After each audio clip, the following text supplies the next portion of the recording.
പൊരുതി നേടിയ നീതിയുടെ വാർത്തയിലേക്കാണ്. പോലീസ് എടുത്ത കള്ളക്കേസിനെതിരെ 1.5 പതിറ്റാണ്ടിലേറെ കാലം നീണ്ട നിയമ പോരാട്ടത്തിലൂടെ നീതി കിട്ടിയ വാർത്തയിലേക്കാണ്. കുടുംബത്തെ വേട്ടയാടിയ പോലീസുകാർക്കെതിരെ 16 വർഷത്തെ നിയമ പോരാട്ടത്തിലൂടെ Kozhikode DC general secretary Shajir അറഫാത്താണ് ഹൈക്കോടതിയിൽ നിന്ന് നീതി നേടിയെടുത്തത്. വാഹനം ഉപയോഗിക്കുമ്പോൾ ഫോൺ ഉപയോഗിച്ചു എന്ന കേസെടുത്താണ് കുടുംബത്തെ അടക്കം പോലീസ് ദ്രോഹിച്ചത്. 16 വർഷത്തിന് ശേഷം കുറ്റക്കാരായ പോലീസുകാർക്ക് 5 ലക്ഷം രൂപ നഷ്ടപരിഹാരം നൽകാനാണ് ഹൈക്കോടതി വിധിച്ചത്.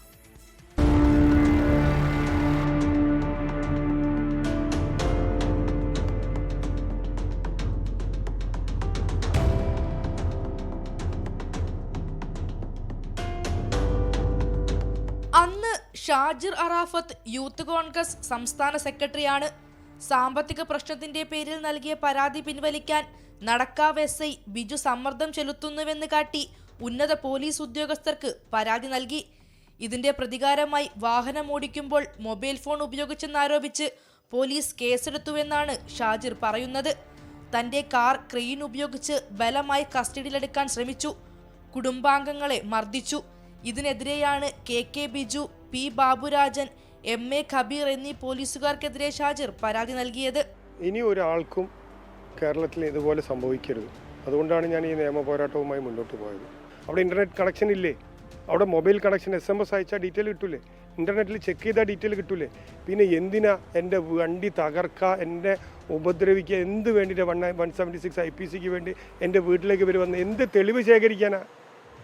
അപ്പോൾ ഒരു സെറ്റിൽമെൻറ്റ് നടത്തുക, അത് കേട്ടിട്ടില്ലെങ്കിൽ കോടതിയുടെ എന്താ പറയുക, കോടതിയെ പോലും ഇവിടെ കാറ്റിൽ കോടതി ഉത്തരവ് പോലും കാറ്റിൽ പറത്തുന്ന രീതിയല്ലേ ഇവർ തുടർന്നത്. ഔദ്യോഗിക കൃത്യനിർവഹണത്തിന്റെ ഭാഗമാണെന്നായിരുന്നു പോലീസിന്റെ വാദം. കോഴിക്കോട് ജില്ലാ കോടതി ഈ വാദം തള്ളി. വ്യാജ കേസ് ചമയ്ക്കുന്നതും മർദ്ദിക്കുന്നതും ഔദ്യോഗിക ഡ്യൂട്ടിയുടെ ഭാഗമല്ലെന്ന് കോടതി വിധിച്ചു. പരാതിക്കാർക്ക് 5 ലക്ഷം രൂപ നഷ്ടപരിഹാരവും കോടതി ചെലവും നൽകാനും കോടതി ഉത്തരവിട്ടിരുന്നു. ഇതിനെതിരെ പോലീസുകാർ നൽകിയ അപ്പീലാണ് ഹൈക്കോടതി തള്ളിയത്. നഷ്ടപരിഹാരം പലിശ സഹിതം നൽകണമെന്നും ഹൈക്കോടതി പറഞ്ഞു. 24 കോഴിക്കോട്.